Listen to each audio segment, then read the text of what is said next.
Hey guys, I'm Nishi.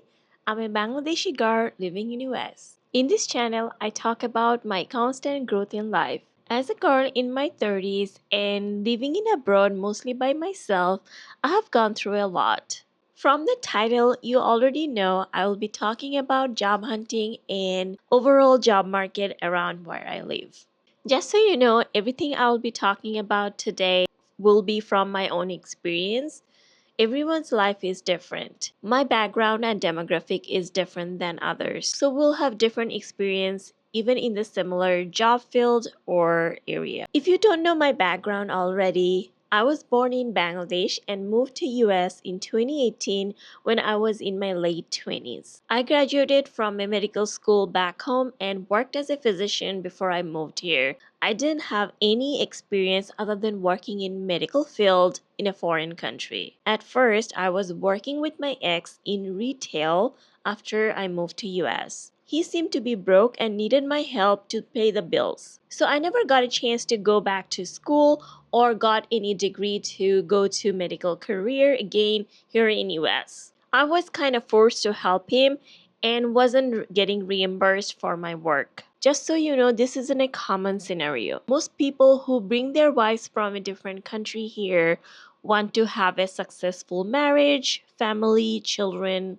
etc. But my ex wasn't a good person. He did not want to support me. In 2020, right before pandemic, I was finally tired of getting advantage of and I started looking for a job and finally got a job in hospitality field. Fast forward, in 2021, I had to change my location due to not being treated fair and potential risk of being a victim of domestic violence. After moving to a different state, I had to start over, which was obvious. Since I didn't have that much experience of working and also the time was still during pandemic, I wasn't getting that much job in the new state that I relocated to. First, I got accepted in childcare, but we all know how much childcare worker gets paid. After working in two childcare, I got frustrated not only because getting paid less than the work that I was doing, also the environment in childcares around the area that I was working was very toxic. Just an example, most of the people who works in childcare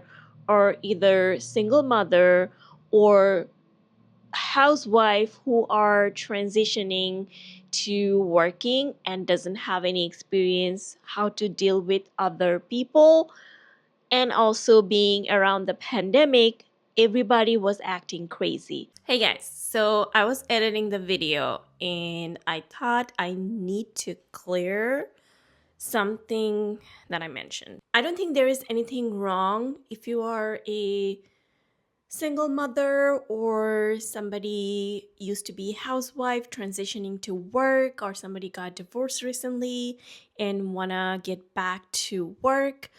The easiest thing you can find to work in childcare because you have a child. Please don't come after me. When you choose a profession to get back into your career or earning, that's the main reason we work to earn money. All the jobs that we do here in America, that you have to be 100% present.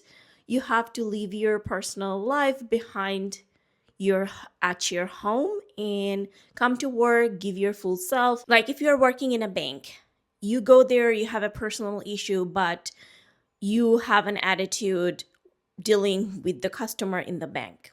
Or if you're working as a lawyer and you have personal problem going on in your personal life and you are not into your work fully when you are dealing with a client, you know what I mean? It's not just related to this low paying jobs like a retail, service industry, or childcare, not just those kind of job. Any job, if you are having personal problems in your life and you are working, you're bringing your problems in your work, your colleagues don't deserve to be treated that way. An example, I was working in this childcare.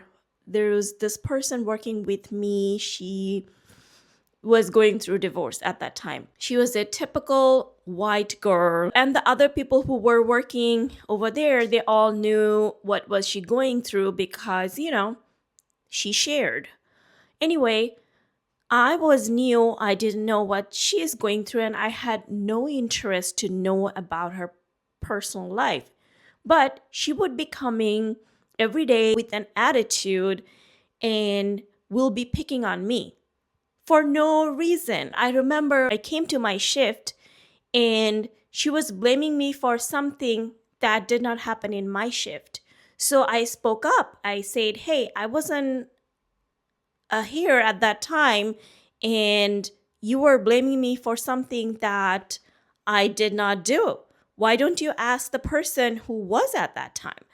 And she blamed me to not be a team player, why I am not taking a step to fix that issue instead of, like, pretending that I didn't do it. Even she knew that she's blaming me for something that I didn't do.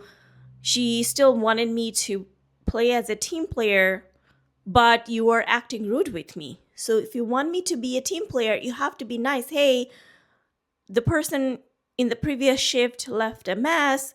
It would be nice if you clean it up. As a team player, just don't leave it there because you didn't create that. She could say that too, but she clearly blamed me for the things that I didn't do. So when I spoke up, she got very upset that I don't understand her problem that she's been going through. I'm not empathetic enough for her personal issues. When she kept going on and on and on in front of the children that we were taking care of, I clearly just said, "Hey, you are discriminating. You don't go ahead and act that way to other people, but you're doing that to me. I totally understand where you're coming from." And she went ahead, complained about me to the management that I called her a racist. When I was asked, I said I didn't call her that. Yes, I mentioned something that will be relatable, and it was just only one example, but there are so many other examples. Like, there are women who just became mother and they wanted to work, and the only place they can work in a childcare where the childcare would be free. We who work with the babies have to inform her every hour how her child is doing, but we don't do that to other parents. This kind of stuff bothered me so much that, and also other things, like there are younger people working who is not mature. They will be coming in a very provocative dresses.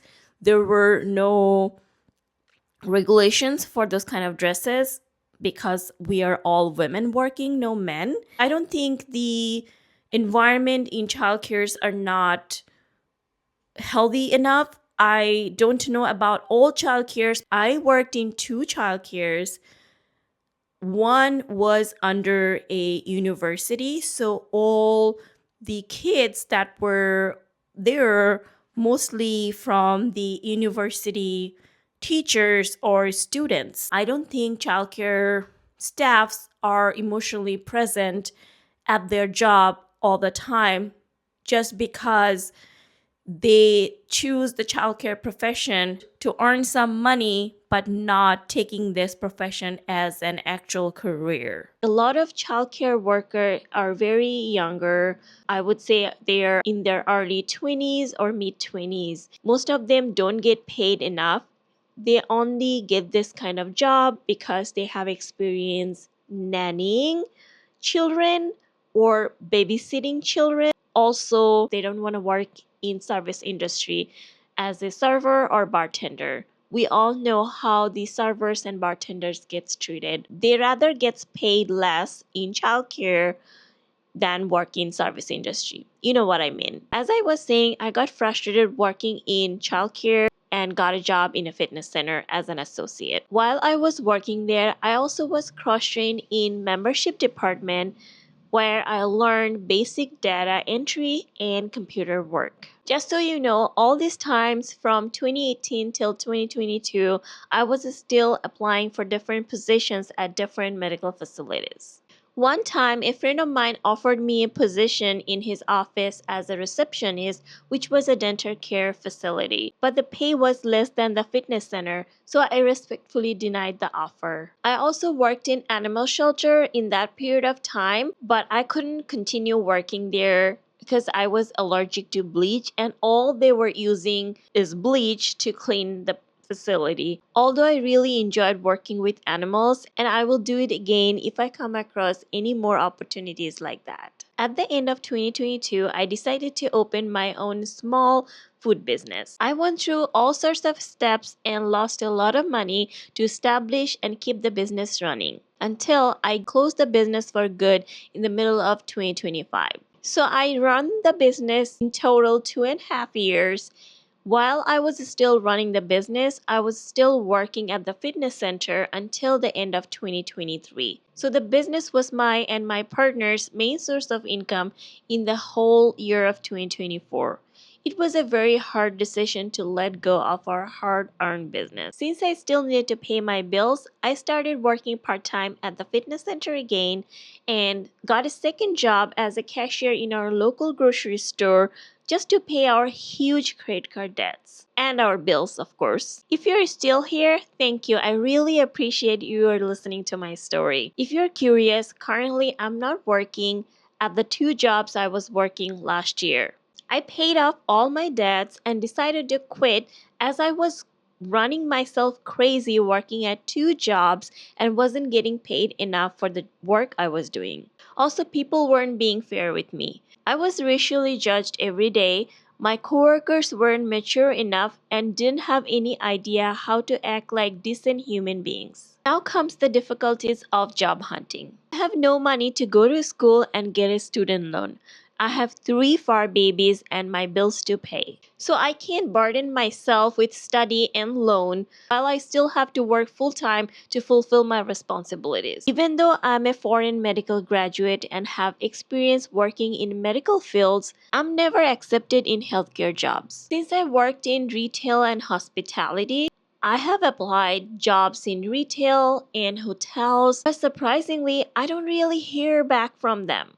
All these job posts on job sites, they don't really get back to you. I see the jobs that I applied in my jobs section on Indeed says they're reviewing the applications, not accepted by the employer, no reply, nothing, not even an email that I wasn't accepted. But the job description says they're looking for someone in retail, sales, customer service, blah, blah, blah. But I have all those experiences for over 7+ years.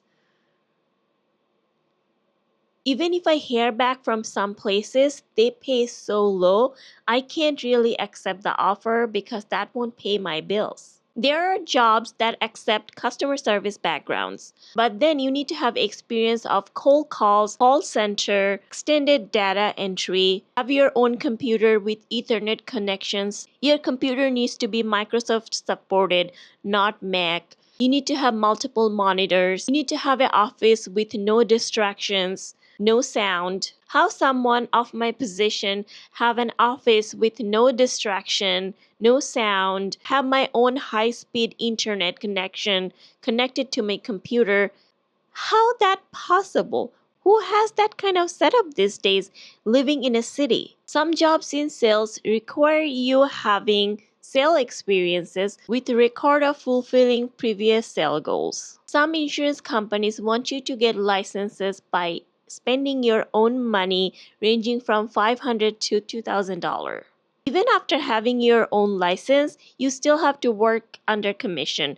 You're not gonna get paid a base pay. Some care facilities like elderly care or people with disabilities want to know you have experience or degree working in the similar field. Even after having both or either, the pay rate is so low you will barely be able to pay your rent. Forget about other needs. So, how a person who doesn't have enough experiences nor a degree with a large student loan will ever survive in this state of world.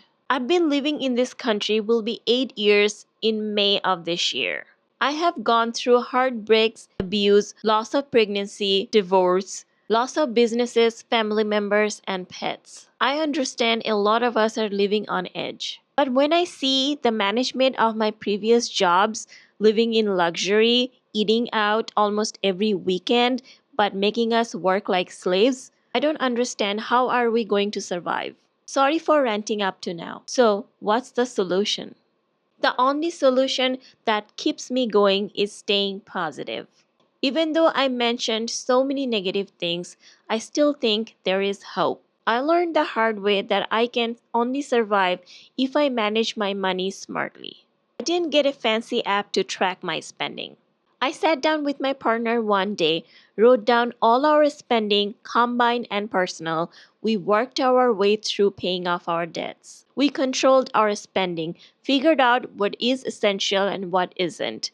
We became frugal. We aren't broke anymore. We're still able to go for a small vacation, saved enough to go for fun trips, and enough to pay for our fur baby's vet bills. Even after working in minimum paying jobs, I was able to pay off all my debts, and my partner was able to pay almost half of his debts just within a year. He still has to pay off his debts, but it's much more manageable now. If I wasn't being smart about our finances, I wouldn't be able to leave the jobs that was making my blood pressure skyrocketed.